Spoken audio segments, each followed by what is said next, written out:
Hello, welcome back to Mrs. Hewitt's word study, Mrs. Hewitt Spelling at Home. So I have got another root word for you today, and we're going to look at some different prefixes and suffixes that you can attach to that root to build some new words. Today we have a bound root morpheme, which means it isn't a word on its own. It can't be used without being attached to something.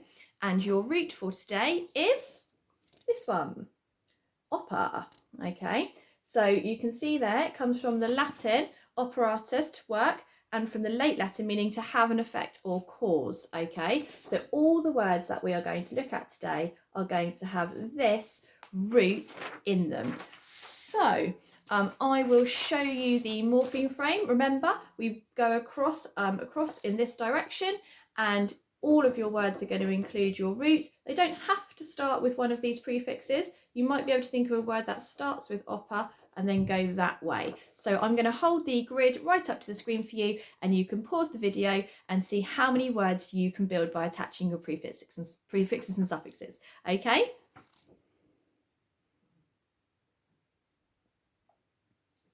Okay, let's have a look at some of the different rules and some of the different words that you could have built. So here are my ones that I've done here. Now you'll see I've got quite a lot of orange pen on there, and that's because there are some spelling rules that we need to look at particularly carefully, okay, when we have to drop letters when we attach a suffix. So I started with this one, operate. Okay, now operation actually came before operate in Latin. So they made the verb after having the noun, but the operation, you can see we have to drop this E because we're adding the ION suffix. This is one of those things where you have to remember that the shun isn't actually the suffix in itself. We have operate, because that ends with the T sound, we've got the ION there. So it's not a shun with an S, it's a shun with a T because of that operate being the root that it's attached to. So we've got operate and operation, dropping that E because we're starting that with a vowel.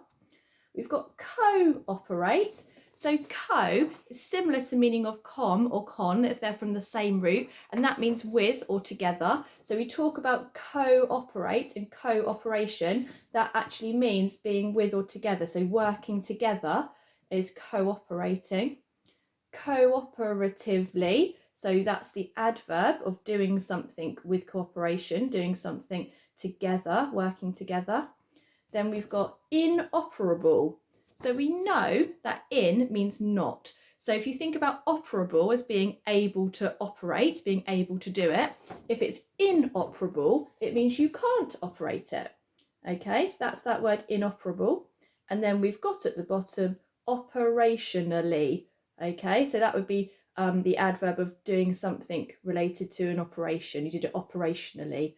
Okay, maybe something military or something like that. But again, dropping that E because the next suffix starts with a vowel. Okay, so again, that's obviously not all the words you could build because there are lots of different roots to go across on our grid. We've got that or suffix at the bottom, which means somebody that does it. So you can have an operator. Okay, an operator is somebody who does something, that or suffix meaning person that does. Okay.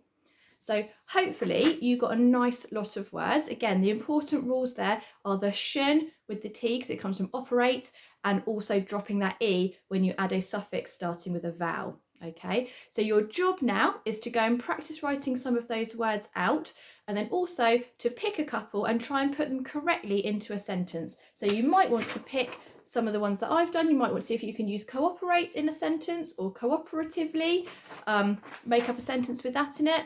And and see what sort of sentences you can get at home. But it's all about practicing those spellings, and remember, you can work out the meanings of words if you know what the meanings of all the little parts are. That's why prefixes and suffixes are so important, because they actually help you with what the word means.